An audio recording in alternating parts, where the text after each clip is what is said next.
I mean, as expected, as I say, I've been coming here for 20 years, so I know Bali. But the culture, the genuine hospitality in Bali is really something special. And I've done about 12 countries, different workplace or work ethics. And so far, Bali is the best. Hello, my name is Renae Leith-Manos. Welcome to this podcast, Where to From Here, featuring conversations about luxury travel and how it's changing in every pocket of the globe.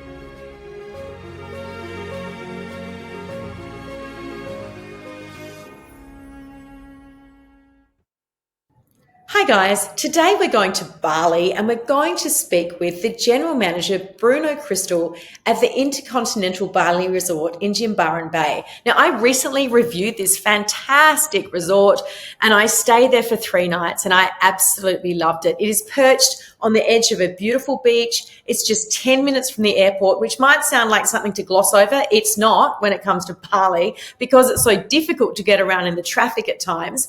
And the resort just has everything you could possibly want, including amazing food, outstanding wellness facilities. I particularly enjoyed a little prayer ceremony that I had for about an hour with a Balinese priest on the water, which was just beautiful. I had an amazing massage in the open air, which I loved.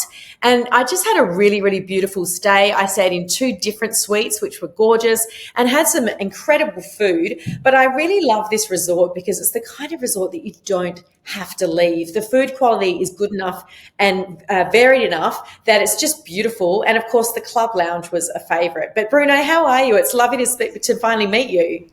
Thank you. I'm fantastic, and thank you for having me. Absolutely. And you've worked in the luxury hotel industry for over 30 years. So, what are the changes that you've seen? And I mean, what do you see evolving and changing into the future? Basically, the luxury, as we all know, evolve a lot. There's a continuous evolution, from the technology example, which allow us to have a better preparation for all our luxury guests or luxury points or touch points. So the technology, from the systems, online system example, or we have few things we call it here the guest love for our HGA group. It's very important to us. It's basically a lot of data, and we have a lot of things that give us a lot of information of the luxury guest. So when I started 30 years ago with Ritz-Carlton, another company, we had few things, but not as much as now. So I think we are quite sometimes overloaded with information or data. It's very helpful for the end user or the client. But I think technology, personalization, very important, as we all know as well. We like to feel, a bit more personalized or warm when you arrive in a hotel, and like you are the only one in a hotel, treated like a celebrity. We're trying to do that to everyone. So I think the personalization with social media, more data as well. We have a lot of things with the pre-arrival or information on if it's a couple or if it's a family, the likes and dislikes. Do they want the golf? Do they want a surfing? Do they want a special trip somewhere? Are they foodies, as you just mentioned before? It's very important now and more for the last 20, 30 years. And after you have possibly the sustainability. Sustainability is very important to every hotels, obviously, in our brand. What's the sustainability like at Intercon where you are now? It's quite big here. Obviously, as you know, city hotels and resorts have different practices on the sustainability, be it eco-friendly, the farm, to the table, as we call, from a few years back already. So we have community as well. We do a lot of things here with the local seafood. We're in Jimbaran Bay, which is in a seafood paradise on the beach there. So we have access to a very particular, obviously, seafood, fish, with our local fishermen. We're trying to help as well for the spices, the greenery, and you can find burrata in Bali. You can find amazing cheese in Bali, and they are in north of Bali, not in Jimbaran. But you can find a lot of products for the food, especially, who are basically made and sustainable, helping the hotel as well, which is a main thing. But sometimes, we have a lot of shift of the guests as well, preference. So I think the last 30 years, we have different things with the guests' likes and dislikes. They used to like before, different destination, perhaps, different style of hotel. Every brand now have, a luxury lifestyle collection. So I think they adapted this evolution every 5 years, 10 years, and have amazing hotels. IG, Yeah, with wow. amazing. And how's your role as general manager? How has that evolved? That's another one as well. We evolve a lot. We're still trying to obviously meet every guest that we have. This property, the InterContinental in Jimbaran, it's 425 rooms.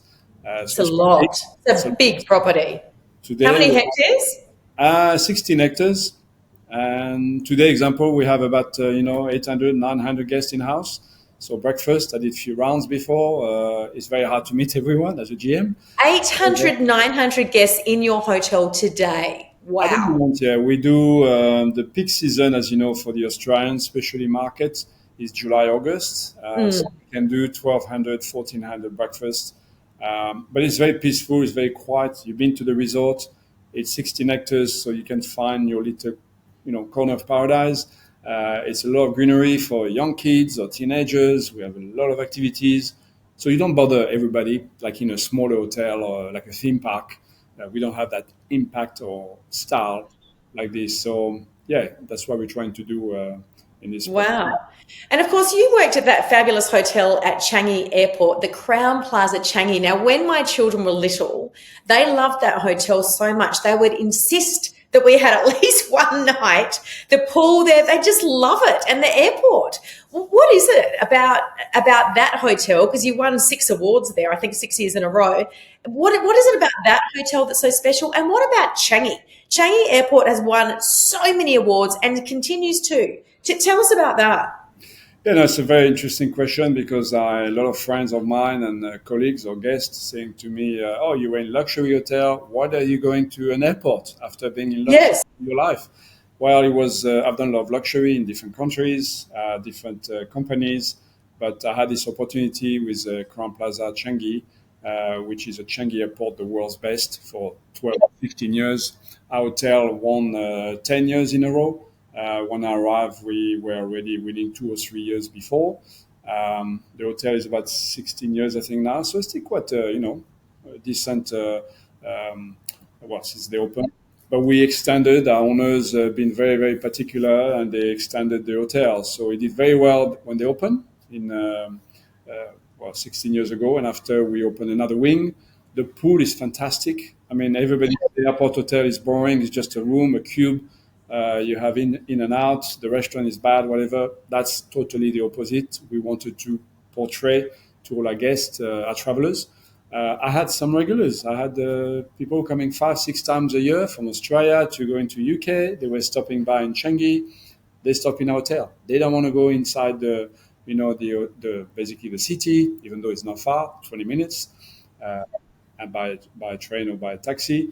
But the property has definitely that look. I used to call it, it's a mini luxury hotel. You have still these amenities. You have possibly your kids saw it, the runaway view. So you can see an A380 arriving or landing or take off. It's amazing views. The rooms are super well They're designed. so beautiful, big, As well. spacious. Yeah, they're spacious, exactly. So that's another thing we felt. The rooms had to be, more than 30 square meter. Usually at the airport is even smaller, like in Japan or other country. So Yes. definitely it was well designed by, matter of fact, Australian Singaporean company. And they really got that pool in the middle, really tropical, the green that you expect in Singapore. It's very relaxed. I even had bikes, example, in a pool, for guests after jet lag to relax, to feel, to energize. We had a massage around, and we had the Jewel shopping center next door as well. So a lot of USP or unique things. So that hotel and the team, of course, the team has been amazing. A lot of the team leaders are there for a long time. They're super efficient, super organized, lovely, and they are quick.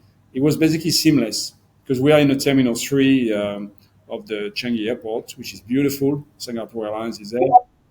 and you just next door. You can just go with the trolley. You can go with the trolley and your 4 suitcases or 3 if you have a family inside the room. You sleep, of course, you dine, you go downstairs. They have a new restaurant now, Alora, beautiful restaurant, and you can just take out in the morning at 4 a.m., 5 a.m. the trolley, and you go off to your terminal. So it was very, very seamless. Yeah, it's amazing. And on a personal level, I mean, you talk about the efficiency of Singapore, even just in that hotel and at the airport. How has it personally, the transition been for you, going from that efficiency of Singapore to Bali? Because, of course, I lived in Jakarta, so I know Indonesia's a certain, has its own personality as a country. How have you found it? It's I've been coming to Bali with a family. I have 3 kids, so my wife is Australian, and I'm French. So we've been coming here many, many years, and we always like Bali. Various reasons. My kids start surfing here. I love water sports. Bali is a paradise for water sports, and we always felt one day in our lives we will live and work in Bali, not just go on holidays. And that was a time after Singapore, 7 years there, was fantastic. Had a great time. But yeah, the efficiency, organization to a bit more relaxed atmosphere, a resort, much bigger. I used to oversee as well 7 or 8 hotels in Singapore, part of the RHG group. So I was a bit busier on the corporate side. So I wanted that bit, the resort feel. Not to relax, because this is not relaxing here. It's a very busy With conference. 900 guests today, there's no time for you to relax at all, Bruno. And we opened a conference center 3 years ago. Our owners and IG built an amazing conference center for 2,000 people. So imagine when we have conference, we're very busy. I have over 700, 800 staff here. Singapore was about 300 something or 200. So very different. All these things are little by little to have, but it's adaptability. GMs we are all obviously trained, if I can say, in that adaptability for the family as well. Because I have family. But my kids are in Australia now, so Bali being 6 hours, they come to see us. I have a lot of friends coming to see us. We go often to Bali, to Sydney, or other Perth. We were there 2 weeks ago. It's only a 3-hour flight, so it's fantastic. But the transition was a bit. As expected. As I say, I've been coming here for 20 years, so I know Bali. But the culture, the genuine hospitality in Bali is really something special. And I've done about 12 countries, different workplace or work ethics. And so far, absolutely. Bali is the best. The Balinese Amazing. are the best. And to answer me, why are there so many GMs globally in the top hotels who are French? That's a good question. I think French or Italian as well. European background. My mother is half Italian, so I have the Italian side. We live in Italy, so I'm French-Italian. But we always like food, wine, life, obviously. Bon vivant, we say in French. We like to, the good things, the products, but as well the service. The French, the Swiss, the Italian, few other European are quite talented as well to criticize.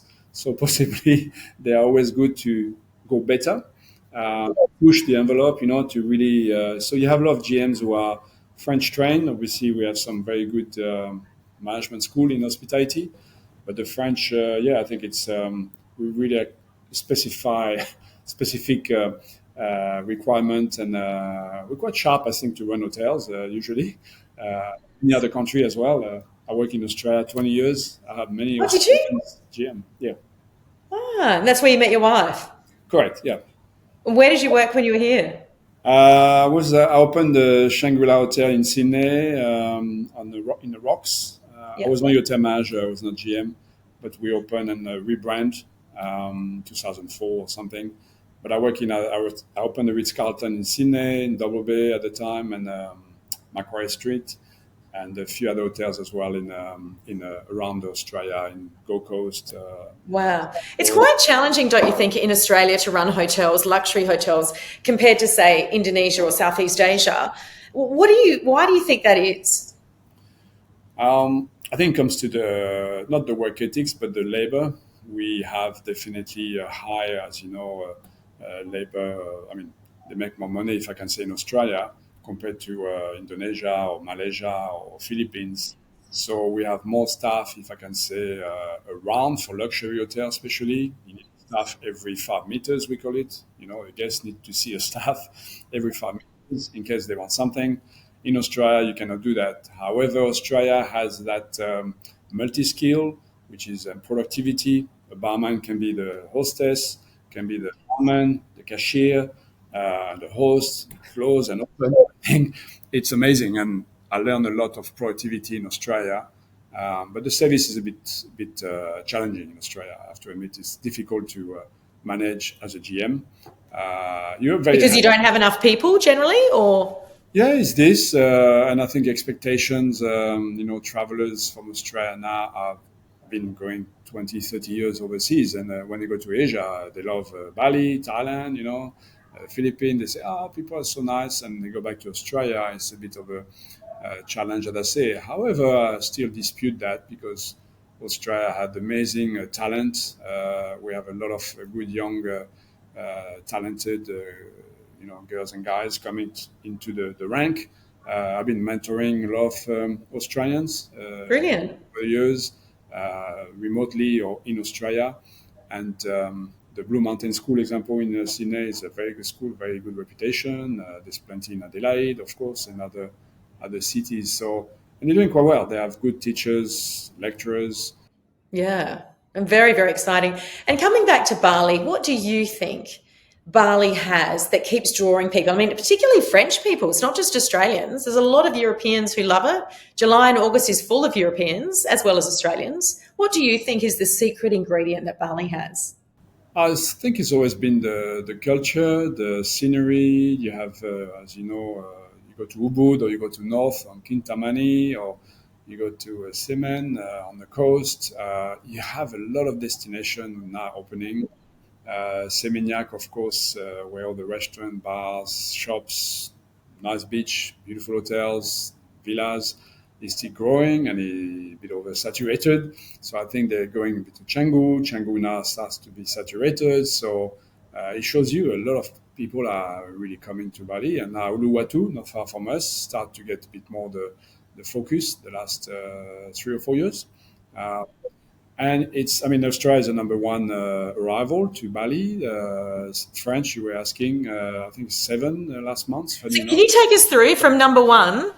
Who are the arrivals that are coming into Bali at the moment? It's about 120,000 Australian coming from to Bali, different state, of course, from Australia. And after you have, depending which months, but it could be India or China in total. So, but it's Australia is 100,000, and after you have straight away you go to 20,000. So you can see the difference: 20,000 Chinese, 20,000 or 25,000 French or British, of course, UK, US. But US is in the top 5 always. They love Ubud. They love all this cultural. They do a stop as well, 3 days, 4 days after they go to Singapore, KL, or Australia. But the top 5 usually are as I say, Australia, China, India, UK, British, French are 7, Italian are in the top 10. And we have a lot of, lately, especially in our hotel, Korean. South Korea is a fantastic development. Much more flights from, obviously, Seoul or Jeju and a few other cities there, Busan.